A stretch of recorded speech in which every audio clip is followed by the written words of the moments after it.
our short phrase and sentence for you today is Kedu maka ọlụ gị or Kee maka ọlụ gị, which means how is your job or how is your work.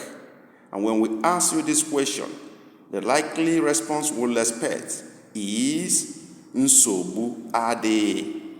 Nsogbu adịghị, which means there is no problem. In day 8, we asked a similar question concerning market, and the response we used was Ọ na-aga ọfụma or ọfụma. The same response can be used in this case, but we decided to give you another option to broaden your knowledge of Igbo language.